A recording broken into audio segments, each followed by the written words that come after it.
Welcome to What's for Lunch, conversations about trends and trade in food and ag and how they affect what's on your plate. This podcast explores current food and agriculture issues that are relevant to food businesses, farmers, and consumers, basically everyone. I'm Susan Burns, your lunchtime host and on-call business lawyer. Our motto is always interesting, always lively, and today is definitely not an exception to that. Catt is with us today, and I'm so excited to talk with her. Hannah and I actually received LLM legal master's degrees from the University of Arkansas. Hannah having just recently graduated, and she now works with the Law Group of Northwest Arkansas. And she's originally from Indiana and has a background, a degree in folklore and ethnomusicology and political science. Hannah, this is probably not the place for us to talk about that, but I do want to explore that at another point, your undergraduate degree. So Hannah also has a JD and an LLM, as I mentioned, from the University of Arkansas School of Law. And when she was in law school, she did an internship with, I have to read this, DNA People's Legal Services and the University of Maryland Agriculture Law Education Initiative and the United States Department of Justice Environment and Natural Resources Division. And recently, Hannah had an article published in the Journal of Food Law and Public and Policy at the University of Arkansas, and it's about FDA regulation of CBD in food products, which is a very timely topic because everybody wants to know about it. Everybody's doing it. So without further ado, welcome, Hannah. Hi, thank you so much for having me here. I'm very excited, and I would love to talk folklore with you anytime. Okay, we'll do it. So Hannah, that's part of your background, but tell us a little bit more about your background and what piqued your interest and what made you go down this CBD road. But first and foremost, like what pushed you to get in an advanced degree, an LLM, a legal master's in food and ag? Yeah, well, so I'm from Indiana originally, but then my family also spent some time. We had a dairy farm in Wisconsin, so I have a farm background. And I knew pretty early on that I wanted to be a lawyer, but I originally thought that I was going to work with farm workers because where I lived at in Indiana and then in Wisconsin, there were a lot of people, whether migrant farm workers or other people who worked in those areas. But I had spent some time in college as an undergrad working with a nonprofit that built gardens at summer camps. And I brought this up to one of my professors on my first day of law school, actually. And she said to me, well, I teach a food law course. Would you be interested in taking that? I might teach it again, whenever you're a third-year law student. And I had no idea that that was a field of study. I was just knew the big areas that people did civil work or criminal work or something. So from that point on, I had talked to her about it and I decided, okay, this is what I'm going to do. I'm going to do food law. And whenever I was in my second year of law school, I went to the Food Law Student Leadership Summit put on by Harvard's Food Law and Policy Clinic in the Drake Law Center. And that was the first time that I met Susan Schneider and I heard her speak, and she mentioned the LLM program. And I talked to her just kind of casually afterwards. And I was really— Just for everybody so they know, Susan is the executive director of the LLM program at the university. Yeah. No, yeah, it's great to have that background because to you and I, we know her and she's just this celeb in our food law world, but not everybody does know that, unfortunately. So I was just completely taken with her and she was so welcoming and interested in fielding all of my questions. So I decided then too that, okay, the LLM program is something that I would like to pursue, but I don't know if I would go straight through from law school. But then after I graduated, it turned out that while I was studying for the bar exam, someone had dropped out after being accepted. So this was July, right before the semester was supposed to start in Arkansas. And Susan sent out a call for applicants and I applied kind of on a whim. And a week later, I was accepted. And 2 weeks after I took the bar exam in Baltimore, I moved to Arkansas. So kind of a long time coming, just not through that pathway exactly. Yeah, So, interesting. You know, when I decided to go to school there, I had to look up where Arkansas was on the map because I hadn't done from grade school geography. I was like, where is that place anyway? And I love it. I miss it still. But mhm. you're still there working for Yeah. a great law firm. I have a lot of respect for the law firm. So then, what pushed you into the CBD and CBD and food in particular? What piqued your interest there? So, as folks may know, if they've heard you talk about the LLM program, one of the key pieces of it is that you produce an article on some food or agriculture law topic during your time there that, is of publishable quality. The point is to have students get their research out there. So I tossed around a lot of ideas, and I at first did consider doing something related to environmental work, or public health, because that's kind of what I'd focused on when I was getting just my JD at the University of Maryland School of Law, or potentially doing something with dairy farmers because I had that dairy farm background. But I couldn't find an idea that I felt like was really timely and that I could find a good research base on, but also struck that chord of allowing me to put a different idea out there, something that was topical and relevant.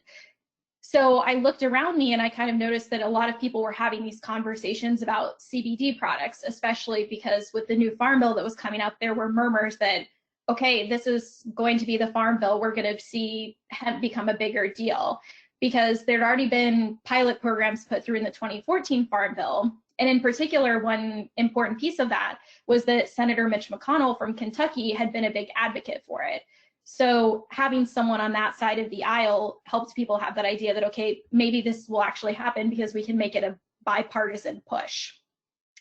And so then that did happen with the 2018 Farm Bill. And I said to myself, okay, now that we've got this hemp that can legally be grown, this is going to become a bigger issue and we're going to see this market open up. So I want to try to be someone at the forefront of this research area. So it was partly just, luck and timing, as many things end up being in life, but also that I had done some research and work in writing about cannabis specifically and marijuana and people growing that in environmental regulations. So it was taking some of that I already knew and combining it with something new and really hitting the food piece and FDA regulation hard. Great. So just to CBD is a byproduct of hemp. Hemp is categorized under cannabis as is marijuana, but they're different products. Would you be willing to share? I could put in our show notes your other articles that you wrote on marijuana. Are they any place where we could link to them or share them, or you don't want to share that information right now? Or Well, the one that I did write, that I thought was particularly interesting, I don't know how interesting other people would find it, but it actually talked about people illegally growing marijuana on public lands in the US. And it's become a really big issue, especially for the Forest Service out west in California and Colorado. And it presents an interesting conundrum for them, not only because of the environmental impacts and the illegality of it, but for example, Colorado and California, they have legal markets for right, marijuana, for people consuming it recreationally. So it raises the question, why are there people growing it on public lands like this? So I can certainly take another look at that paper. I don't know if it's up to snuff in terms of, the publishable quality, but I would be happy to review it and, share some of those things. I think it's a very interesting area. So it is interesting, and it doesn't have. I mean, it can be blog post quality. It doesn't have to be footnoted, and doesn't have to be law review quality. I think the topic is interesting to a lot of people. I mean, this is one of the fastest growing industries. As you point out in your article, the legalization of marijuana was a green rush, and the hemp and CBD is the second wave of that, regarded as the second wave. $20 billion industry it's expected to be. So I think people are interested. A lot of people are trying to find out more, and it's pretty much uncharted territory. There isn't a lot in this area. So anything you want to share would be greatly appreciated. Yes, and unfortunately, one article that I was reading, as we're all keeping up with the news these days, maybe more than usual than we would normally, um, is that the governor of New York, Governor Cuomo, has said that, one of his key pieces with his new term was trying to push through recreational marijuana. But with everything that's happened with COVID-19, that's had to be put on the far back burner. Right. That's impacting a lot of things. But the other interesting thing about that is the time that we're in fighting this virus in a pandemic. Who would have thought? But the fact that in many states marijuana is considered an essential service, especially medical marijuana, but other dispensaries. So that's interesting to me, and I think there's a lot more push for regulation on CBD, which gets into your topic. I want to hear from you about FDA regulation of CBD cannabidiol in food. There is currently no legislation, but talk to us a little bit about, what does that landscape look like, and how. First of all, give us some background, and then I want to know how the heck is everybody just still selling this stuff anyway? So, talk to us about CBD in food and what the FDA has to do with it and why they're not doing it. Yeah. Well, I don't know if I can pinpoint, what maybe some of the first products were, but we've seen some of the really common products that people are marketing CBD in are just as dietary supplements. So through tinctures or just tablets or caplets that people consume orally like that. And then people also adding it into food products. So I've read many articles about cafes that are offering you can get a CBD latte. And then you just, dose your food with it. But the issue here with the FDA regulation is that there is an FDA approved drug where CBD is the active ingredient. It's called Epidiolex, and it's used to treat a rare form of seizure disorder in children. Is that And is that is the compound in that drug, is it actual CBD oil or is it a synthetic derivative? that is actual CBD, but then Okay. there are two other drugs that are FDA approved that use a synthetic THC in them, Okay. and those for other diseases and disorders. Okay. So it's actual CBD. I wasn't clear on that. Mm-hmm. Okay. And so because CBD is an active ingredient and an FDA approved drug under the Food, Drug, and Cosmetic Act, it cannot be added into food, or then that food product is considered adulterated. And it also cannot be marketed as a dietary supplement. However, as we can see, through any quick Google or most of us just walking around the places we live in, CBD is still being marketed everywhere. So what it's really come down to is that with how quickly this market has grown, the FDA doesn't have the enforcement resources they need to crack down on every part of the market. So many commissioners, kind of starting with Scott Gottlieb before he stepped down, he said that they were going to direct their enforcement resources towards the biggest offenders. So the companies that are either marketing adulterated products that have harmful, adulterants in them, like heavy metals, or that have THC in them. And they've sent warning letters to many companies. Or another big area is companies that are making unsubstantiated health claims. So, like with many other products where there are unverified health claims, dietary supplements, they can run the gamut. There have been companies that have been saying, take our CBD and it helps with anxiety, which is kind of lower level risk. And then there's companies that are saying, take our CBD, it'll help help with the symptoms of Alzheimer's disease. And that's really challenging, and it's really dangerous to people who are just, in many cases, looking for a remedy for these health conditions. Well, particularly since it's unregulated, there's no standard about of what can and can't be in the product, or Mm-hmm. Yeah. and so just the fact that it's unregulated makes CBD itself an adulterant. But if CBD were okay in and of itself, you have other chemical components that can adulterate a product. So it's really hard to know what you're getting. Yes, and there are some companies that have made a bigger presence for themselves and are, in, I guess, more traditional markets. So not an endorsement of a company, but just one that I've seen a lot of their advertising, Medterra, that they sell their products. I've seen them in Walgreens pharmacies, and they also sell them through their online channels. And in a lot of their advertising, they, trade on the fact, they say, all of our hemp that goes into our CBD product, it's grown in Kentucky under their pilot program. So they're kind of attaching that certification to it. And they're also saying that, we tested through our lab to ensure that there's 0% THC, and you can see our test results. So companies who are trying to put themselves out there, that we're doing the legwork to make sure we're giving you a pure product, and you're paying more than you might if you go get some other brand, but we want you to know what you're paying for, that it's what you actually want and it's not going to hurt you. Mm-hmm. So what about pesticide residue and things like that? I mean, is that is it organic or?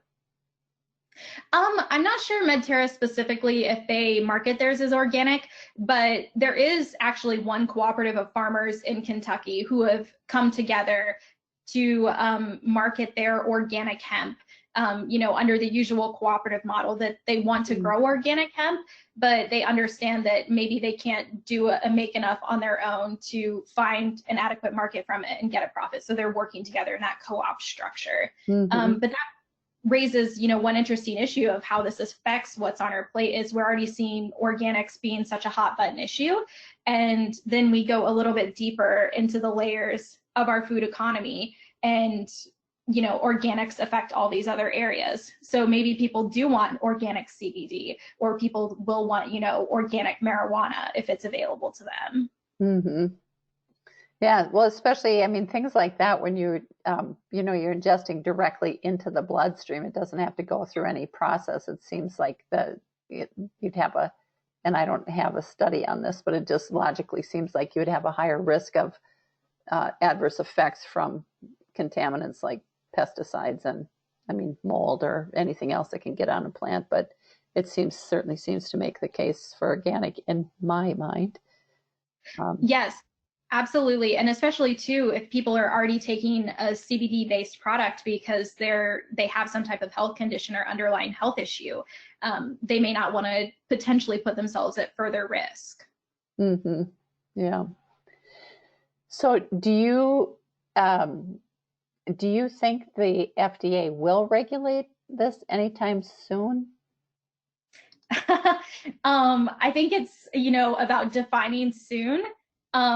Because again, as you and I know, being attorneys, with how our regulatory process works, when you have to go through formal rulemaking and the administrative procedures.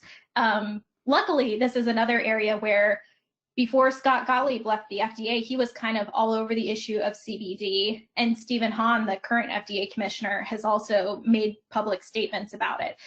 So they're aware of the issue, and I think it's reassuring that they're thinking about this within the FDA. But Mr. Gottlieb noted that, normal rulemaking, if it's uncomplicated, but to go through the entire notice and comment and publication phase can take 2 to 3 years. But because he considered CBD regulation to be something novel and complex, particularly because you have this added area of it being in an FDA approved drug, that it would take longer than that. And so, it could be 5 to 6 years even. So and it's really more, even longer. They haven't started yet, right? Yeah, because all of these government resources have been turned to, this current pandemic that we're dealing with. It's going to be a long time coming. I definitely believe that they will do it. And they've also tried to open up avenues for people to do more research about answering these questions they have about CBD. So one question they're looking at now is how it affects people in pregnancy who are taking it, and also the effects of taking it over a long term. So one huge concern is liver damage from CBD. So it's going to be multiple years, but I believe it will happen at some point. And there have been other products that are available in dietary supplements that are also in FDA approved drugs. So a couple of examples of that are human growth hormone and fish oil. So you can straddle both lines of it. But what seems more likely is that Congress will push through some type of interim rule to add CBD to the list of approved dietary supplements, but then it will be up to the FDA to hopefully, they will just set a standard for the concentrations that it can be in if it's in an approved dietary supplement. There you go. Do you think the same will hold true for food?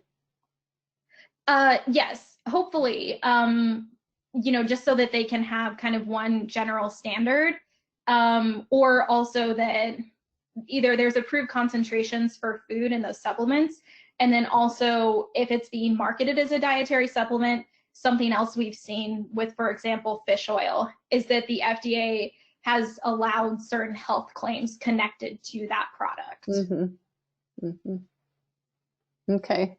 Yeah, that'll be interesting to see. I don't know if it'll happen anytime soon, but do you think it will? Maybe in the next session?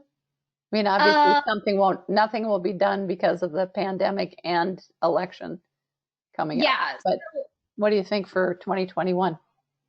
Yeah, so earlier this year, it was in January, Colin Peterson in Minnesota had introduced a bill that was proposing to add hemp-derived CBD to the list of approved dietary supplements. So I could see something like that happening in the next session, yeah, as long as, it doesn't get tangled up in the weeds of trying to tack it on to something else where it doesn't really belong. But returning to the idea of Senator McConnell from Kentucky, where we've seen this interest in hemp and what it can do for farmers in different areas of the country, that it can get some bipartisan support and be pushed through. Mm-hmm. Yeah, I think the bipartisan nature is a good thing. Are there any things that in your research, first of all, were there any things that as you were going through this and preparing to write your paper that you uncovered that you were surprised by or that were unexpected? Yes. So I think that something that surprised me, I guess partly it's not surprising how little we know about the actual impacts or potential health benefits of CBD, because it's been locked down under the list of controlled substances for such a long period of time. Mm-hmm. But now that it's been descheduled, and hopefully we'll see some more movement in the area of marijuana too, that it can open up more research and we can see all these different areas. Because one thing that I learned about was the potential entourage effect that's being found with different cannabinoids. So there's still more cannabinoids that are being discovered. It's not just CBD and THC that can be extracted from the cannabis plant. Yeah, and CBG is now big in California. So as it goes in California, goes the rest of the country. But yeah, just need one more. So for researchers to look at it and understand how these work together, because the article that I read about this was pointing out that for so many years, particularly with recreational marijuana, cultivators of it had been breeding the plants to have higher amounts of THC, and usually at the expense of the concentration of CBD in those plants. But there's some evidence that could suggest that, for example, one side effect some people have noticed if they're consuming marijuana for the THC is that they get a sense of paranoia. But if they consume it in tandem with CBD, that it can lessen those effects, because the CBD is binding to some of those receptors in your body that the THC would normally go to. And so it kind of lessens that effect. So just understanding how all these different varieties of cannabis that people are producing or that are naturally occurring, how they can have different effects for us is really promising. Mm-hmm. That's great. So it was declassified in 2014 with the introduction of the hemp bill, right? Yes. So then it became not a Schedule 1 felony substance. Or yes, I need to correct myself there. I misstated that. So you had the pilot program that under, DEA approval, some states could have their hemp growing pilot programs. And then the 2018 Farm Bill is from the Schedule 1 substance, yes. Yeah. So what do you think the FDA should regulate? What do you think should be in their regulations for CBD and food, drug, and cosmetics? No, not drug, So, cosmetics. yeah. So they've also started doing some research. Another update that I was reading is testing cosmetic products that have CBD in them. But unfortunately, you know, cosmetics is not an area that I'm as familiar with the regulation, but I would like to be. Just not enough time in the day, unfortunately. But I do think that going in line with what former Commissioner Gottlieb said before he left the post, that it would be most effective to set concentrations that they can have for these products whenever they're in dietary supplements or in food products. And for Congress to make those moves to add CBD to an approved dietary supplement list, because that will just provide some clarity. And then also consumers of CBD can start to have an understanding of, okay, I see all these different products that are being marketed to me, but they're in all of these different concentration levels. And so what should I actually be consuming to get the effects that I'm looking for? Well, yeah, those are all good things to think about. Are you actively involved with anybody that's pushing Congress to legislate, or are you more on the information and absorbing and dissemination end of it? Yeah, not at this time. Right now, I'm just, you know, a very interested observer because I find it so compelling with the health opportunities that it provides for people and also the economic opportunities for farmers and starting to produce hemp.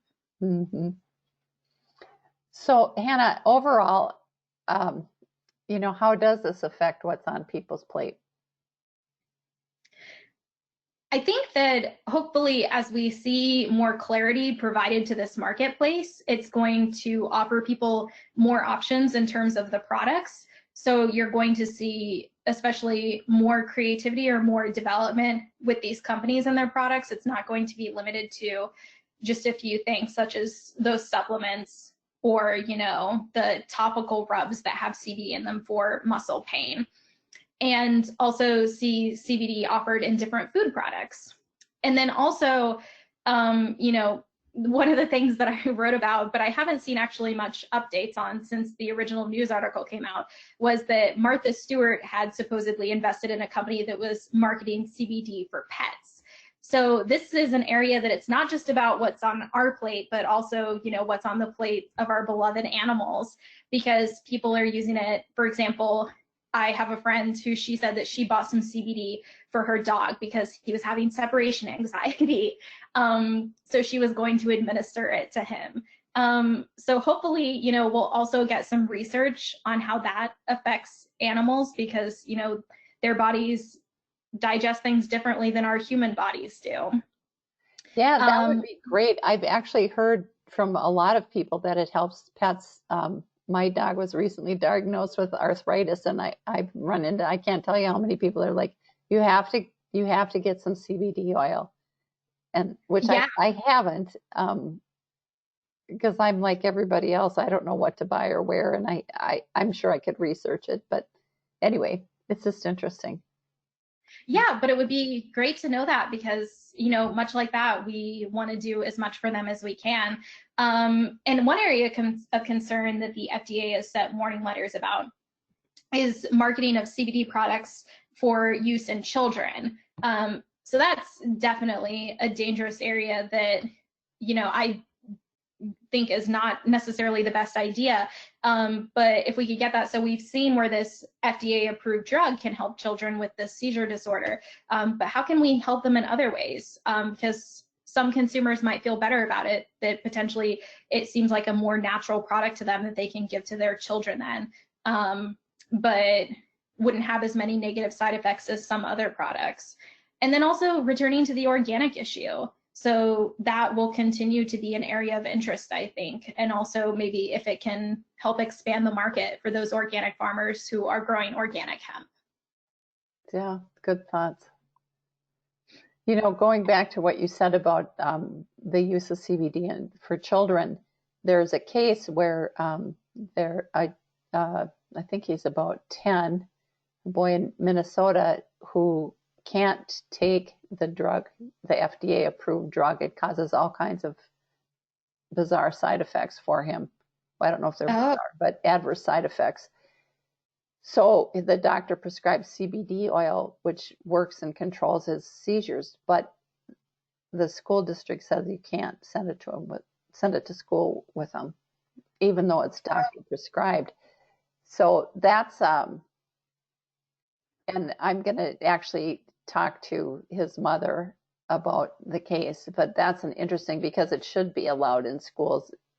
But I understand the conundrum because there isn't a safety standard that the school can say, okay, here, you know, and it's specifically prohibited. So, yeah, it would be nice to, as if the FDA, once they get regulations out there, just in helping to remove some of the stigma from the product because it comes from cannabis, which, you know, is a whole other, you know, can of worms for us that we don't want to open up here. But that's something else that I have hope for. Yeah. So I've read both ways that it's, first kept reading that CBD oil is non-psychotropic, and then I've read a couple of things from neurologists that say, no, you can't say that because it does anything that changes mood or relaxes people has impact on the nervous system. So you can't say it's non-psychotropic. I don't know, but I know that the bulk of the evidence is that it's certainly you can't get high on it like you can on marijuana. Is that what your understanding is as well? Yeah. And one really great researcher that I came across when I was doing, in a lot of his articles and publications helped me in my research, was Ernest Small, who's kind of a leader in the field of cannabis research. And a lot of people attribute him with coming up with that 0.3% THC number that's regarded as, you know, the borderline between what the government considers hemp and marijuana. And so he's made that same point. He says, you know, people always say that THC is, you know, the cannabinoid that has psychoactive effects, but that's technically not correct because, much as you said, anything that has that effect on our body and on our nervous system is technically psychoactive. Mm-hmm. Mm-hmm. Yeah. Well, Hannah, it's been great talking with you. Do you have any parting comments or remarks that you want to make that just come up or anything? I mean, I don't think so, besides, you know, again, just, yeah, thank you so much for letting me, you know, nerd out about hemp and CBD with you. I really love it. Anytime. And I just think that there are, you know, some really awesome companies and researchers out there who are opening up this field and doing really cool things that we're hopefully going to see more of very soon. Yeah, I think so too. And I hope so. So where can people find you if they want to follow up with you? Yeah, so I love it. You know, people should feel free to connect with me on LinkedIn. I'm just there as Hannah Catt. Check out my CBD article in the Arkansas Journal of Food Law and Policy. And, you know, I occasionally do blog posts on our firm website at lawgroupnwa.com. Unfortunately, I have a Twitter, but I don't tweet that often. So those are the main places. Okay, LinkedIn, Hannah Catt, lawgroupnwa.com, and what was it? And my journal article, yeah. Journal. Yes. Oh, important. That's a great article. Thank you so much. Yeah, thank you. We'll be in touch about ethnomusicology and folklore. Yeah. So, okay. Thanks, Hannah. Bye. Stay healthy.